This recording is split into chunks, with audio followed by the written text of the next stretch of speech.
We're excited to be here.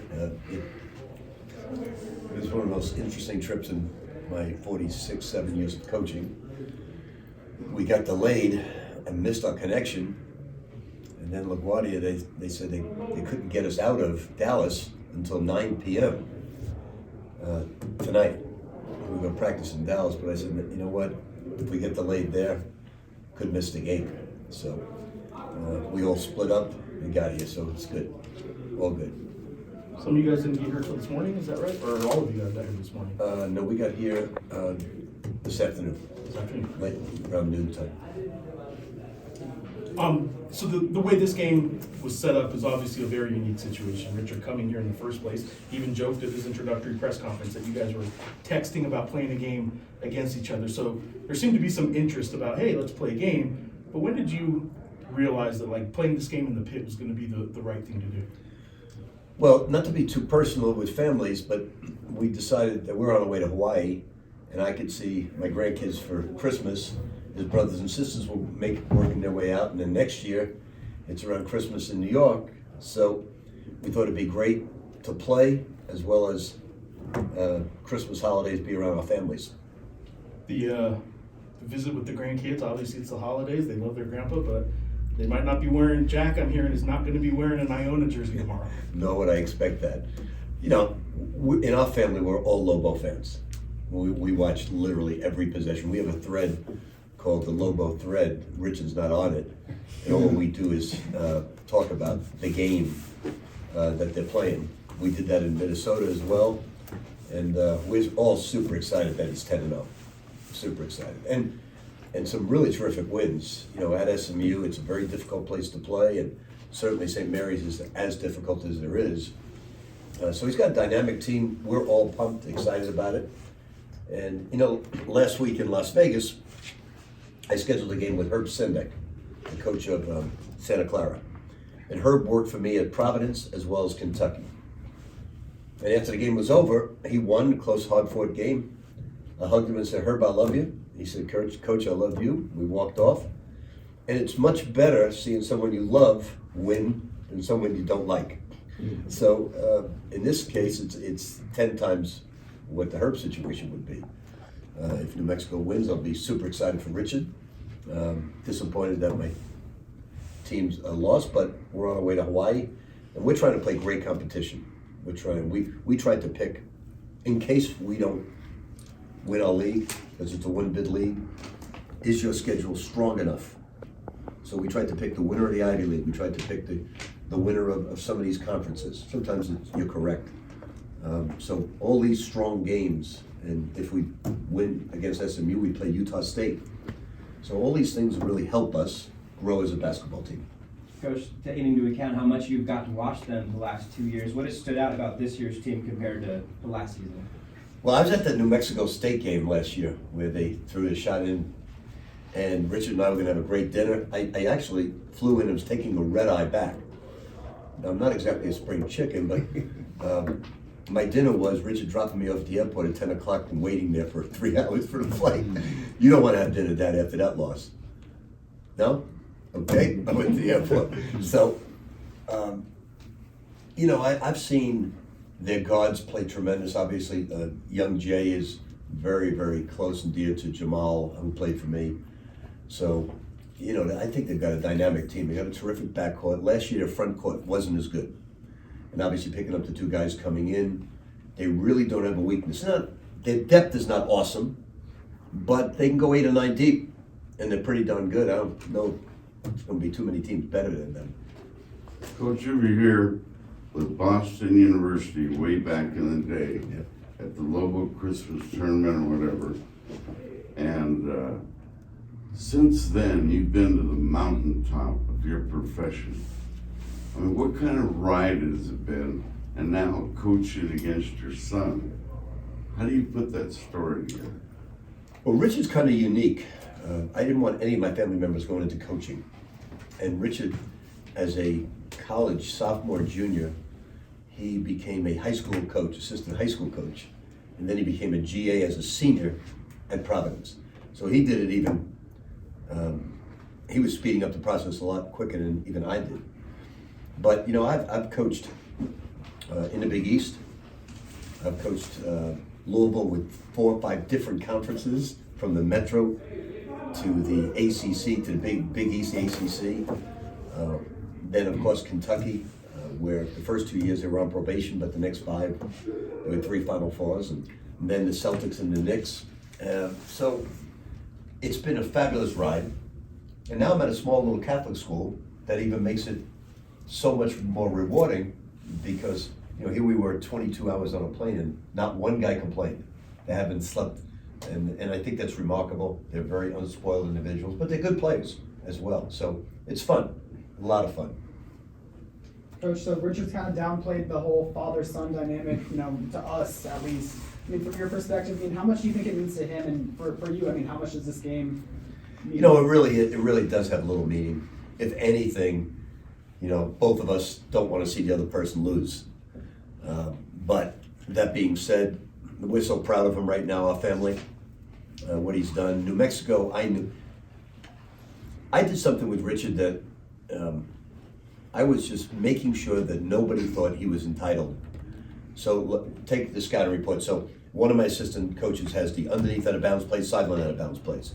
Another has the press offense. Another has the defense, and then the other has the offense of New Mexico.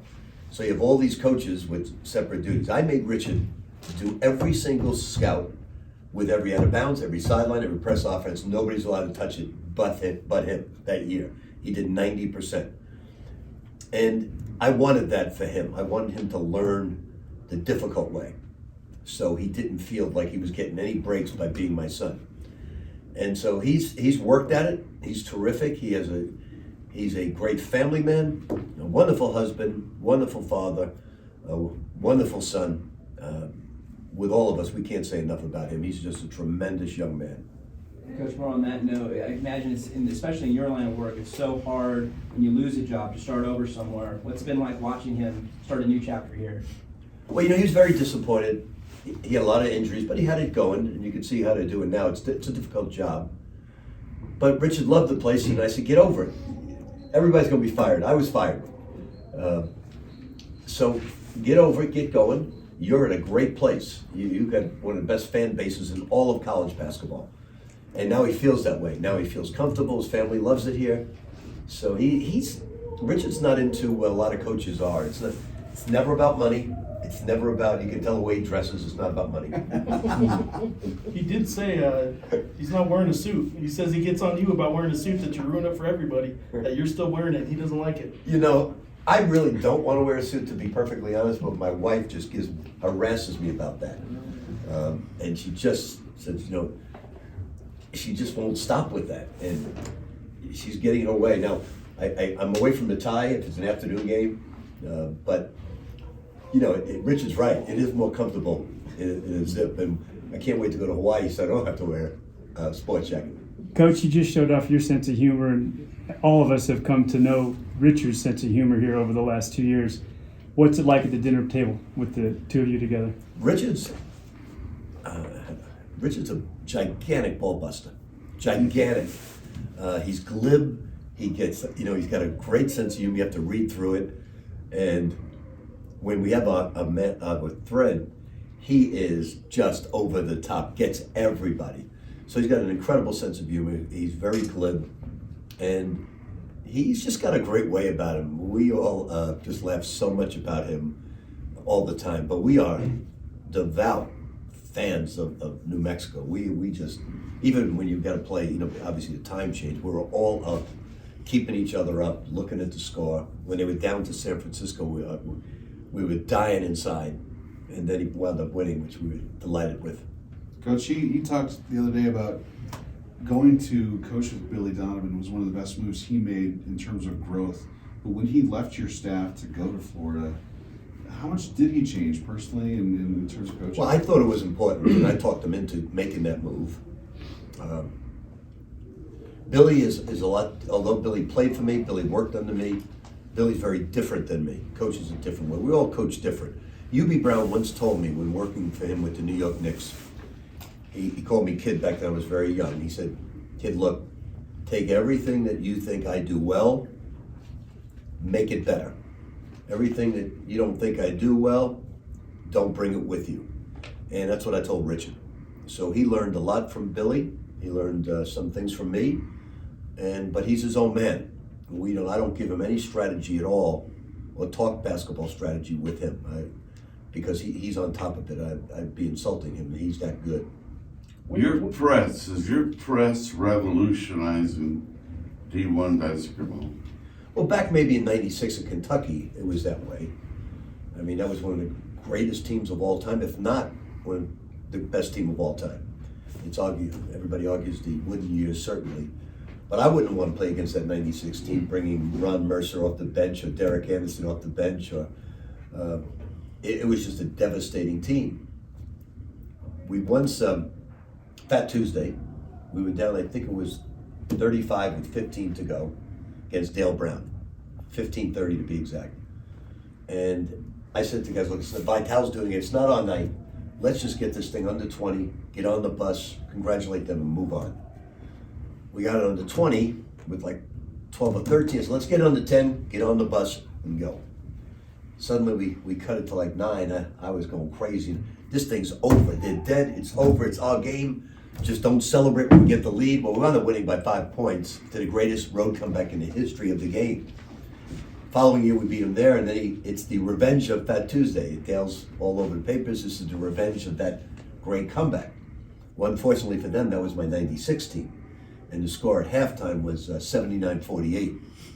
So that press was devastating. This press I have is nowhere near those guys, but they work extremely hard like those people. We're not going to press Richard because his guard's way too good for our press. So, Coach, when you were saying this was a good fit, and part of that obviously was the fans, Henry T. mentioned coming here at Boston University, but in that 2005-2006 season, you were one of the teams on your way to the Final Four, and it kind of clicked, and you really benefited. The crowd was attached to your team, and then you won an overtime game against West Virginia. Those had to be great memories for you. Incredible, man. This place is so special to me. The amazing thing about that game, Reggie Theos was my assistant. We just played zone. We had 2 key injuries that couldn't practice. One was a stress fracture. So we only had 7 players that we played. So we played just strictly 2-3 bumping zone. Well, with no man at all when we had those injuries. At halftime, Beeline was the coach. They make 11 threes against us, and they just kill our zone. And at halftime, we take all the chairs. We're trying to go through a Princeton backdoor offense with 10 minutes to go. And we did it, and we walked through every play that they ran and went into overtime, and we won. But to me, that's one of my most amazing things I've ever witnessed as a coach, for my team to absorb a 10-minute backdoor offense in that span. And I said to Reggie, Reggie, we got to do something, man. They're killing us on this, shooting it from the logo. We've got to try it. I said, Coach, I don't know how we can do it. We haven't played man in 2 months. I said, we've got to do it. We did it, and obviously walking off that court and dribbling it out in the pit was so memorable, so incredible. You said when he became a high school coach in college, and you didn't want your kids to get into coaching, was there ever a point where you actually sat them down and kind of tried to talk them out of that? I said, I don't think it's a good life for you guys, because life. Now remember, back then, the assistant coaches today have a great life. They go out like 3 weekends in July. Back then, we lived on the road. I left my wife and family in June, and I came back late August. We worked a 5-star camp for 5 weeks. We lived on the road. It was terrible for a family life. So that's why I told them that. But then all the rules changed. So assistant coaches have a great family life now. I know comparison it's unfair to him with your resume, but he gets compared to you a lot. What do you see that he does, I don't know, maybe better than you, or what do you see in coaching that you would just admire that he does? I actually think he's going to be better than me, because when I was his age, let's go even younger, I invented the game of basketball. You see, I didn't have his humility. And humility is the key to greatness in all walks of life. If you're humble, hard working, you're going to make it, you're going to make it big. Rich has been humble from day one. Never takes himself too serious. If you give him a compliment, he's going to defer to the players. Well, back then, I wasn't good enough to defer. So he's better than me at the same stage. And I'm very proud of that. I hope he goes to Final Four upon Final Four. And I hope it's at New Mexico. I think this is a special place. Unbelievable fans. The conference is very underrated, especially the last 2 years. Who's your wife pulling for? I tell everybody to pull for Richie. I've won enough games. If we're fortunate enough to win, that's okay. But everybody deep down, they'll feel sorry for me, but nobody's gonna shed a tear for me. One more quick one, you mentioned the fans, there's one in particular that you know. Snake? Yeah, have you met with Snake this visit yet? No, I got a big kick out of him. We took pictures and, it's, the fans here, when you get it going, could be amongst Kansas, New Mexico, top 5 in all college basketball, obviously Kentucky. When you get it rolling here, and they've got it rolling now. And UNLV's got it rolling, Utah State's got it rolling. We all know San Diego State can play. Boise's very good. I can break them all down because I want to give them suggestions, but I don't. Around the country, what's the reputation of this building? One of the premier buildings in all of college basketball. I thought the toughest place I ever coached was Kansas. Obviously, I coached in Kentucky. Rupp Arena's great. I think this place tomorrow, my guys, sometimes they play in front of crowds where if you shot a cannon off, it wouldn't hit anybody. So, the most fans they see are at home, and there's 3,000 people. So that we play in some of these tournaments, and you may get 5, 6, 7,000 people. It'll be interesting how they react tomorrow with this. I'm looking forward to it for them. It'll be a big treat for them. What is your message been to them just about this entire trip in general, just in terms of the crowd and, just the father son? We haven't even mentioned, they all know my son's here, and they want to win this game badly. But when you go on the road, the percentages are against you in this type of, people come to Kentucky and play me, people come to Louisville, but it's going to be difficult for them to win. And people coming in here, non-conference wise, it's difficult to win. But we're going to give every ounce of perspiration we have to try and win this game. And if not, my son will be 11-0. We'll all have a great Christmas. We'll go to Hawaii, and we won't hang our heads too much.